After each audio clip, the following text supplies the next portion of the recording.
ஆண் பெண் இருவருக்குமான ஒரு பதிவு இது. நிறைய பேர் கேட்டிருந்தீங்க, தலைக்கு ஏன் இவ்வளோ முடி இருக்குது, முடிக்கு டை அடிக்கிறீங்களா இல்லை ஒட்டு முடியா, நிறைய பேர் டவுட் கேட்டிருந்தீங்க. இது வந்து ஒரிஜினல் முடி. எனக்கு முடி வந்து நிறையா வைக்கிறதுக்கு பிடிக்காது. என்ன காரணம்னா, சின்ன வயசுலேருந்து ஆர்மி கட்டிங் தான், எப்பயுமே ஒட்டை தான் வெட்டியிருப்பேன். என்னுடைய பழைய ஃபோட்டோஸ் வீடியோஸ் பார்த்திங்கன்னா தெரியும். ஃபுல்லாக அந்த சைடு ஃபுல்லாக கரைச்சி பின்பகுதி வரைக்கும் ஃபுல்லாக முடி இருக்காது, மேலே மட்டும் லைட்டாக வச்சுருப்பேன். இதுமாரி தாடி வைக்கிறதுக்கும் அந்தளவுக்கு விருப்பம் இருக்காது. ஃப்ரெஞ்சு தாடி வச்சு ஸ்டைலிஷாக தான் இருந்தது. இப்போ வந்து இடையில எனக்கு உடம்பு முடியாமல் இருந்தப்போ ஒரு சின்ன வேண்டுதல் மாதிரி வச்சுருந்ததுனால அது கோயிலுக்குன்னு வச்சுருக்க முடியாது, அதனால தான் வெட்டாமல் இருக்கேன். இதுதான் ஒரு காரணம். இதுக்கு அடுத்து முக்கியமான விஷயத்துக்கு வரேன். நிறைய பேர் கொஞ்சம் வயசுலேயே பார்த்தீங்கன்னா தலைமுடி நரைச்சி டை அடித்து செம்பட்டை வாங்கி இந்த மாதிரி இருப்பாங்க. முதல்ல வந்து ஒரு விஷயத்தை நீங்கள் புரிஞ்சுக்கணும்.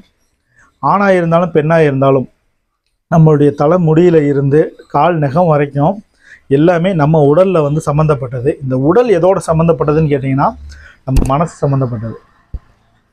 இந்த மனசை எப்பயுமே நீங்கள் சந்தோஷமாக வச்சுக்கிட்டிங்கன்னா இந்த மனசு உங்கள்கிட்ட இருக்க எல்லா விஷயத்தையும் முடிஞ்ச வரைக்கும் சந்தோஷமாக வச்சுக்கும். நிறைய பேர் இதனுடைய அர்த்தம் தெரியாமல் வேறு விஷயங்களில், அதாவது சிகரெட்டு, தண்ணி, தம்மு, இந்த மாதிரி தேவையில்லாத விஷயங்கள்லாம் இன்வால்வ் ஆகி அதனுடைய வாழ்நாளை குறைப்பாங்க. நான் உங்களுடைய வாழ்நாளை கூட்டுறதுக்கான ஒரு சின்ன சொல்யூஷன் சொல்கிறேன். அதாவது நம்ம வந்து பெரிய ஞானியோ இல்லை பெரிய டாக்டரோ அந்த மாதிரிலாம் கிடையாது. பட் நம்மளுக்கு இப்போ தெரிஞ்சதை, நம்ம உணர்ந்த விஷயங்களை நம்ம 2 பேருக்கு சொல்கிறோம். அதில் இந்த விஷயம் நான் வந்து ரொம்ப உணர்ந்த ஒரு விஷயம்.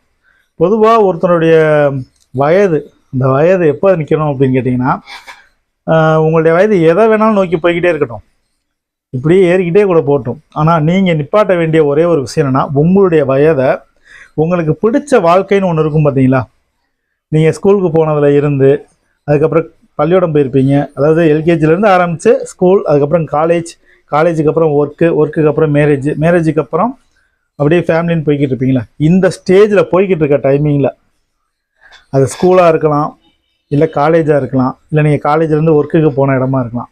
அந்த எந்த பக்கத்தில் நீங்கள் ட்ராவல் பண்ணுறீங்களோ அந்த ட்ராவல் பண்ணுற இடத்துல எங்கேயாவது ஒரு இடத்துல உங்களுக்கு பிடிச்ச வாழ்க்கையை நீங்கள் வாழ்ந்துருப்பீங்க. ரொம்ப அருமையான வாழ்க்கையாக இருக்கும் அது. எனக்கு வந்து ரொம்ப பிடிச்ச வாழ்க்கை என்னென்னு கேட்டிங்கன்னா, என்னுடைய ஸ்கூல் லைஃப்.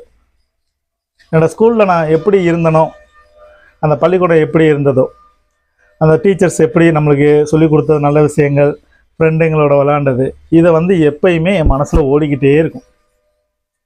ஸோ யாராவது என்கிட்ட வந்து வயசு கேட்குறாங்கன்னா எனக்கு வயசு சொல்ல தெரியாது, டக்குன்னு சொல்லவும் வராது எனக்கு. ஏன்னா என்னுடைய அந்த வயசு வந்து பார்த்திங்கன்னா அந்த ஸ்கூல் லைஃபோடு நான் நிப்பாட்டி வச்சுருக்கேன். ஸோ உங்களுடைய ஸ்கூல் லைஃப்பில், உங்களுடைய காலேஜில், இல்லை அதுக்கப்புறம் நீங்கள் ஒர்க் போன இடத்துல எப்போயாவது நீங்கள் கண்டினியூவாக 1 மந்த் 2 மந்த் இல்லை 1 இயர் 2 இயர் உங்களுடைய வாழ்க்கையில் எப்போயாவது நீங்கள் சந்தோஷமாக இருந்திருப்பீங்க. கண்டிப்பாக சந்தோஷம் இல்லாத மனிதன் யாருமே கிடையாது, கஷ்டம் இல்லாத மனிதன் யாருமே கிடையாது. அந்த டைமிங்கில் உங்களுடைய வாழ்க்கையை நீங்கள் அனுபவிச்சுக்கிட்டு இருந்த வாழ்க்கையை எப்பயுமே மறந்துடாமல் மனசுக்குள்ளே ஓட விட்டுக்கிட்டே இருக்கணும். அந்த ஓடுற வேகத்தை வந்து உங்களுடைய மூளைக்கு நீங்கள் கொடுக்கணும்.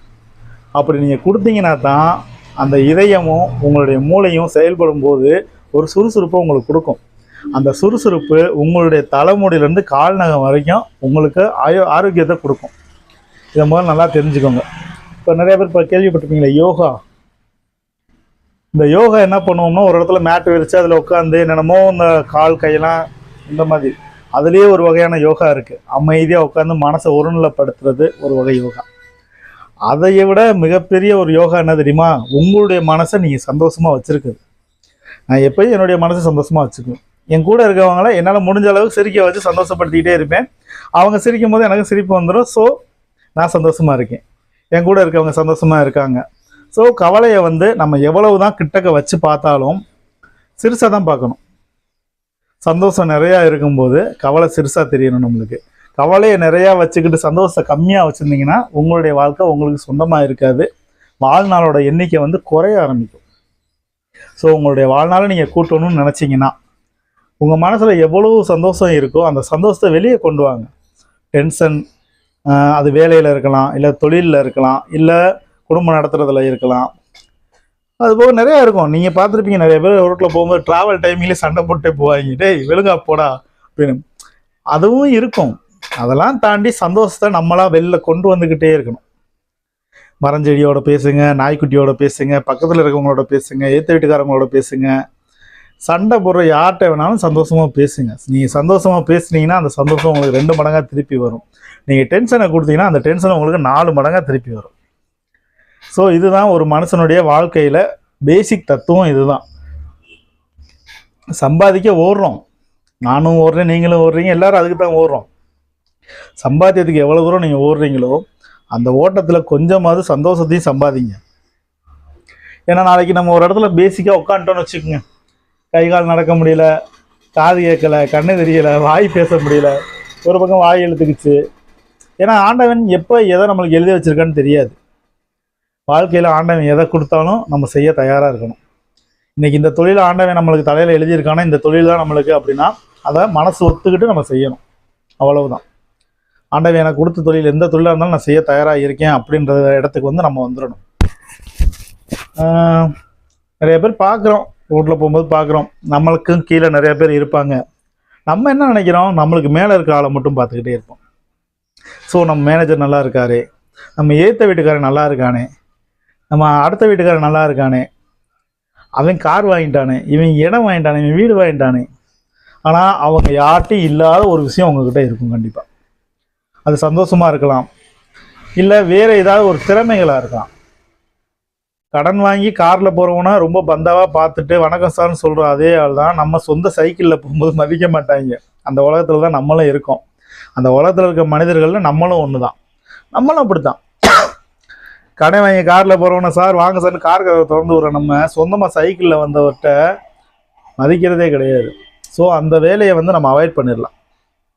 நீங்கள் டெய்லியும் 1 மணி நேரம் நீங்கள் அந்த என்ன படம் வசூல் ராஜா எம்பிபிஎஸ் பார்த்துருப்பீங்க. பிரகாஷ் ராஜ் சார் வந்து என்ன பண்ணியிருப்பார்னா, ஒரு கார்டனில் நிறைய பேரை கூப்பிட்டு நிற்க வச்சு சிரிச்சுக்கிட்டே இருப்பாங்க. சிரிப்பு வைத்தியம் சொல்லுவாங்க. அந்த சிரிப்பு வைத்தியம், கட்டுப்பிடி வைத்தியம், இதெல்லாம் வந்து கேட்குறதுக்கு வந்து கதையாக தெரிஞ்சாலும் உண்மை அதுதான். ஏன்னா ஒரு காலத்தில் பார்த்துருப்பீங்க, ஸ்கூலில் வந்து சின்ன குழந்தைங்க ஏதாவது ஒரு வின் பண்ணிடுச்சுனாலோ பேசிடுச்சுனாலோ அப்போ என்ன பண்ணுவாங்கன்னா கைத்தட்ட சொல்லி கொடுப்பாங்க, கிளாப்ஸ். இந்த கிளாப்ஸ் எதுக்குன்னு கேட்டிங்கன்னா, அந்த கிளாப்ஸ் வந்து நிறைய பேர் நம்ம தட்டும்போது அந்த தட்டுறது வந்து நம்மளுக்காகத்தான் அந்த தட்டுறாங்க அப்படின்றத மனசு சேர்த்துக்கிட்டு மூளைக்கு சொல்லுமா, நீ மேற்கொண்டு நிறையா சாதிக்கணும் அப்படின்னு. ஸோ ஒரு சாதனை உருவாக்குறது ஒரு ஊக்குவித்தல். அந்த ஊக்குவித்தலில் இதுவும் ஒன்று, கிளாப்ஸும் ஒன்று. இந்த கிளாப்ஸ் இப்படி தட்டுறோம் பார்த்தீங்களா, தட்டும்போது நம்மளுடைய கையில் இருக்க நரம்புகள் மூலமாக ரத்தம் சர்க்குலேஷன் ஆகி உடம்பு வந்து கொஞ்சம் ஃப்ரீயாகும். அதுக்கப்புறம் இந்த குதிக்கிறது, ஆடுறது, ஓடுறதுலாம் ஸ்கூலில் இருந்தது, இப்போ கிடையாது. இப்போ என்ன கேட்டால் ப்ளே ஸ்கூல்னு சொல்லிட்டு தனியாக வச்சுக்கிட்டு இருக்காங்க. ஸோ உங்கள் வாழ்க்கையில் உங்களுக்கு தேவையான ஒரு விஷயத்தை கூட விடாதீங்க. உங்களுக்கு தேவையில்லாத விஷயம் எந்த விஷயம் உள்ளே வந்துச்சுனாலும் அதுக்கு நீங்கள் அனுமதி கொடுக்காதீங்க.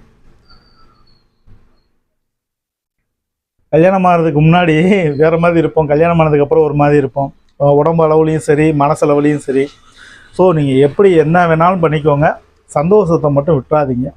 அந்த சந்தோஷம்தான் ஒரு மனிதனுடைய வாழ்க்கையில், சந்தோஷம் மட்டுமே அவனுடைய வாழ்நாளை அதிகரிக்க செய்யும். மதுவோ மாதுவோ வேறு சூது எதுவுமே கிடையாது. இதெல்லாம் வந்து 2வது பட்சம்தான். இந்த சந்தோஷத்தை மட்டும் எப்பயும் உங்களை விடாமல் நீங்கள் கூடயே வச்சுருந்தீங்கன்னா உங்களுக்கு வாழ்நாள் வந்து கண்டிப்பாக கூடும். ட்ரை பண்ணி பாருங்கள். இப்போ நிறைய பேர் சிரிக்கவே மறந்துட்டாங்க, தலைப்பே வைக்கலாம், சிரிக்க மறந்த மனிதர்கள்னு சொல்லிட்டு. இப்போ நிறையா காமெடிலாம் பார்த்துருப்பீங்க, நாய் கூட சிரிக்கும், நாய் சிரிக்கும், குரங்கு சிரிக்கும், ஈன்னு இழிக்கும். நம்ம அதை பார்த்துட்டு அப்போ தான் சிரிப்போம். செல்ஃபோனை பார்த்து சிரிக்கிற மனுஷன் நேராக பார்த்தா சிரிக்க மாட்டேங்கிறாங்க நிறைய பேர். சரிங்க, யார் போனாலும் சரி, யார் வந்தாலும் சரி, தெரிஞ்சவன் தெரியாதவன், சின்ன குழந்தைங்க, பெரிய ஆள், நாய் பூனையாக இருந்தால் கூட சிரிங்க. உங்களுடைய சிரிப்பு உங்களுடைய சந்தோஷம் வந்து அதிகமாக்கும், உங்களுடைய சந்தோஷம் கூட இருக்கவங்க சந்தோஷத்தை அதிகமாக்கும். ஸோ சிரிப்பை எப்பயும் உங்கள் கூட வச்சுருங்க, உங்கள் மனசுலையும் வச்சுருங்க. உங்களுடைய வாழ்நாள் கண்டிப்பாக கூடும். வாழ்கிற வாழ்க்கையை எப்பயுமே நம்மளுக்குன்னு வாழாமல் நம்ம கூட இருக்க எல்லாருக்கும் என்ன தேவைன்னு பாருங்கள். அவங்கக்கிட்ட எது இல்லையோ அதை எப்படியாவது நிறைவேற்றுறதுக்கு முயற்சி பண்ணுங்கள். நம்மக்கிட்ட ஒரு விஷயம் இருக்கும், அவங்கக்கிட்ட இல்லாமல் இருக்கும். அவங்க அதை கேட்குறதுக்கு முன்னாடி நீங்கள் அதை செய்யறதுக்கு ட்ரை பண்ணுங்கள். ஏன்னா நம்ம கொண்டு போக போகிறது இல்லைல்ல. முடிஞ்சளவு நம்மளுக்கு தேவையானதை வச்சுக்கலாம். நம்மளுக்கு என்ன தேவையோ அதை சம்பாதிக்கிறோம், வச்சுக்கிறோம். மேற்கொண்டு இருந்தது அப்படின்னா இல்லாதவங்களுக்கு செய்யுங்க, அதையும் விளம்பரமாக செய்யாதீங்க. அதுவும் நான் ஏற்கனவே சொன்ன வீடியோவில் இருக்குது. சாப்பாடு கொடுக்குறது, பணம் கொடுக்குறது, இதெல்லாம் வீடியோ எடுத்து அதை பப்ளிக் பண்ணிக்கிட்டு தெரியாதீங்க, சரியா? நம்ம ஒரு விஷயத்தை செய்ய போகிறோம் அப்படின்னா யோசிக்காமல் செஞ்சிடணும். அதை எடுத்து கொண்டு போய் நான் ஒருத்தட்ட கொடுக்க போகிறேன்ற ஒரு வீடியோவை எடுக்கிறது, அந்த வீடியோவை எடுத்து அவர் கையில் கொடுக்கும்போது அவருக்கு தெரியாமல் ஒரு வீடியோ எடுக்கிறது, அதை எடுத்துட்டு நான் இந்த மாதிரி உதவி பண்ணேன் அப்படி இதில் பயனே கிடையாது. ஒரு விஷயம் நல்லா தெரிஞ்சுக்கோங்க. லாஸ்ட்டாக சொல்கிற விஷயம், ஃபைனலாக சொல்கிற விஷயம், கடவுள் நீங்கள் செய்கிற நல்லது கெட்டதை மட்டும்தான் வச்சு உங்களுடைய வாழ்நாளில் உங்களுடைய வாழ்க்கையில் ஏற்படுற எல்லா விஷயங்களையும் தீர்மானிக்கிறது ஒன்றே ஒன்று தான், உங்களுடைய நன்மை தீமைகள் மட்டும்தான். கடவுள் மேலே இருந்து நம்மளுக்கு இதை செய்கிறாரு, அதை செய்கிறாரு, அதை பண்ணுறாரு, இதை பண்ணுறாருலாம் கிடையாது. நம்ம செய்த நன்மை தீமைகள் மட்டும்தான் நம்மளுக்கு முன்னாடியும் பின்னாடியும் இருக்கும். அதை மட்டும் மனசில் வச்சுக்கோங்க. ஸோ தீமைகளை குறைச்சிக்கங்க. தீமைகள் செய்கிறது நிறைய பேர் செஞ்சுக்கிட்டே இருப்பாங்க.